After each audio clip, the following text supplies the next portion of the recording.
নমস্কাৰ good morning জয় হিন্দ সকলোকে স্বাগতম জনালো মন্টু ডিফেন্স আসামলৈ এটা বহুতে ভাল খবৰ লৈ আহিছো আপোনালোকৰ মাজলৈ অসম পুলিচৰ ফালৰ পৰা পুনৰ নতুনকৈ পদ মুকলি কৰা হ'ব Assam police new vacancy new recruitment 2025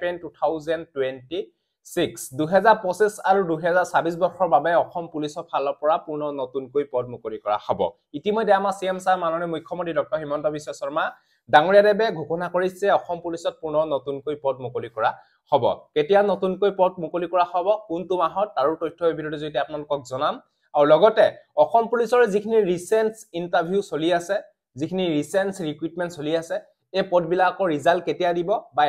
appointment letter কেতিয়া দিব তাৰো তথ্য ভিডিঅ'টো যদি আপোনালোকক জনাম সো ভিডিঅ'টো সম্পূৰ্ণৰূপে চাই থাকিব আৰু যদি আপোনালোকে আমাৰ চেনেললৈ প্ৰথমবাৰ কাৰণে আহিছে তেলে চেনেলটো সাবস্ক্ৰাইব কৰি লওক ভিডিঅ ডেসক্ৰিপচনত আমাৰ WhatsApp এণ্ড Telegram গ্ৰুপৰ লিংক দিয়া আছে যদি এতিয়ালৈকে জয়েন হোৱা নাই জয়েন হলক তাতে যিকোনো ধৰণৰ আপডেট সমূহ আপোনালোকে আগতীয়াকে পাব যদি এতিয়ালৈকে জয়েন হোৱা নাই জয়েন হৈ লওক আমাৰ WhatsApp এণ্ড Telegram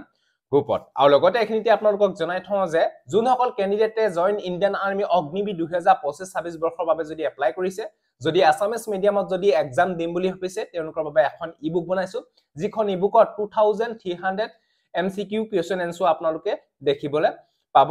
পাই 2300 ইয়াতে আপোনালোকৰ আগতে হোৱা পেপাৰ 2020 পৰা 2024 লৈকে হোৱা পেপাৰ কুৱেশ্যন এনসাৰ সমূহ আসামিজ এণ্ড ইংৰাজী মাধ্যমত আপোনালোকে দেখিবলৈ পাব যদি আসামিজ মিডিয়ামত যদি এক্সাম দিম বুলি ভাবিছে তেতিয়াহলে আপোনালোকে এখন ইবুক লৈ ল'ব পাৰে ইয়াৰ দাম হৈছে 130 পেমেন্ট কৰি নম্বৰটো স্ক্ৰিনশ্বট দি দিয়ক লগালগ এই ইবুকখন WhatsApp যোগেদি আপোনালোকক PDF আকাৰে দি দিয়া হ'ব যদি ল'ব বিচাৰে লৈ ল'ব পাৰে ইয়াৰ লাষ্ট ডেট 25 এপ্ৰিল 2025 25 এপ্ৰিলৰ পিছত আপোনালোকে এপ্লাই কৰিব নোৱাৰে এপ্লাই যদি কৰিব বিচাৰে এপ্লাই অতি সোনকালে কৰি লক এতিয়া মেইন কথাটো হল ৰিসেন্ট যিখিনি অসম পুলিচৰ ৰিসেন্ট যিখিনি আপোনালোকৰ অসম পুলিচৰ ৰিক্ৰুটমেন্ট চলি আছে এই পদবিলাকৰ ৰিজাল্ট বা এপইন্টমেন্ট লেটাৰ অক্টোবৰ মাহত দিয়া হ'ব ইতিমধ্যে আপোনালোকে গম পাইছে ইয়াৰ এপইন্টমেন্ট লেটাৰ অক্টোবৰ মাহত দিয়া হ'ব এডিআৰইউ এপইন্টমেন্ট লেটাৰ অক্টোবৰ মাহত দিয়া হ'ব আৰু অসম পুলিচৰ ৰিসেন্ট যিখিনি আপোনালোকৰ ৰিক্ৰুটমেন্ট চলি আছে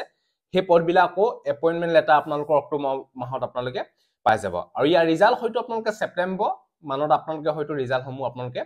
পাই যাব এই বিষয়ে আপোনালোকে গম পালে যিখিনি আপোনালোকৰ গেট 4 ভেকেন্সি আছিলে যেনে কুক ড্ৰাইভাৰ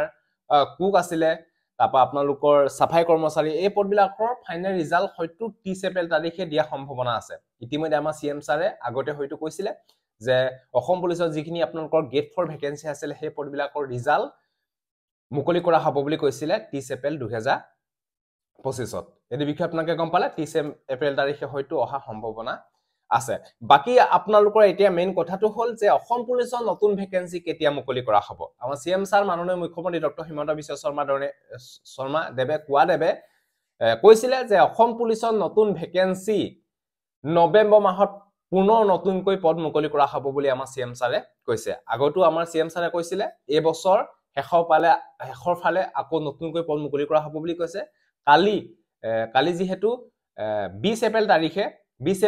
ধেমাজিটো আমাৰ সিএম ছাৰে মাননীয় মুখ্যমন্ত্ৰী ডক্টৰ হিমন্ত বিশ্ব শৰ্মা ডাঙৰীয়াদেৱে ঘোষণা কৰিছে যে নৱেম্বৰ মাহৰ আকৌ পুনৰ অসম পুলিচত পদ মুকলি কৰা হ'ব ইয়াতে হয়তো ফৰেষ্ট বেটালিয়নৰ ভেকেন্সি অহা খুবেই চান্স আছে কাৰণ ফৰেষ্ট বেটালিয়নত মানে FPF Assam forest protection force কনষ্টেবলত পাই ভালেখিনি ভেকেন্সি খালি হৈ আছে বুলি শুনিছো আৰু আমাৰ সিএম ছাৰেও কৈছিলে যে 600 ভেকেন্সি ফেব্ৰুৱাৰী মাহতে অহা কথা আছিল কিন্তু ফেব্ৰুৱাৰী মাহত নাহিলে হয়তো এতিয়া নৱেম্বৰ মাহত অসম পুলিচৰ ফৰেষ্ট বেটালিয়নৰ ভেকেন্সি অহা চান্স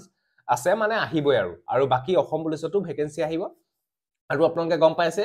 এটা মেইন কথাটো হল আপোনালোকে হয়তো হাতহাপতি বহি থাকিলে নহব প্ৰেক্টিস কৰিব লাগিব ভালকে পৰীক্ষা কাৰণে হাজু হ'ব লাগিব আপোনালোকে গম পাইছে আজিকালি কম্পিটিশন যুগ জুনে ভাল এটা মাৰ্কস পায় তাকে ৰিটেন এক্সাম দিবলৈ মাতে বা তেওঁ সিলেক্টেড হয় সেইকাৰণে আপোনালোকে এতিয়া যিটো ৰিসেন্ট ইন্টাৰভিউ চলি আছিল হেতুতে আপোনালোকে প্ৰমাণ পালে আপোনালোকে অনলি ফিজিক্যাল টেষ্ট পাস কৰিলে চাকৰি নাপায় বা ফিজিক্যাল টেষ্ট পাস কৰিলে হয়তো ৰিটেন এক্সাম দিবলৈ নাপায় এটা কম্পিটিশন যুগ আপোনালোকৰ কাট অফত মিলিব লাগিব আপোনালোকৰ মাৰ্কসটো সেইকাৰণে আপোনালোকে যদি ইন্টাৰভিউ দিম বুলি ভাবিছে তেতিয়াহলে আপোনালোকে টাৰ্গেট কৰিব লাগিব যে মই ইমান মাৰ্কস পাবই লাগিব এটা কিছুমান লয় পইণ্টৰ কাৰণে হয়তো থাকি গল সেইকাৰণে আপোনালোকে ফিজিক্যাল টেষ্টটো মেইনস আৰু ৰিটেন এক্সামৰ মেইন এটা ৰিটেন এক্সামত বহু কেন্ডিডেটৰ হয়তো বেয়া হৈছে বুলি শুনিছো এতিয়া ৰিটেন এক্সামৰ ৰিজাল্ট কেতিয়া দিয়ে বা কেতিয়া পাম এটো আমি ইতিমধ্যে গম পোৱা নাই ইয়াৰ পিছত আপোনালোকৰ এতিয়া ভাইভাৰ হ'ব ভাইভাৰ কাৰণে আপোনালোকৰ খুব কম দিনৰ ভিতৰতে হয়তো ৰিজাল্ট অহা চান্স আছে সো এটো আছিল এটা ইনফৰমেশন আপোনালোকক দিলো যে অসম পুলিচৰ নতুনকৈ পুনৰ পদ মুকলি কৰা হ'ব নৱেম্বৰ মাহত। যদি ভিডিঅ'টো ভাল পালে সকলোকে শ্বেয়াৰ কৰি দিয়ক। সজিলে বাই, জয় হিন্দ, বন্দে মাতৰম, জয় অসম, ধন্যবাদ।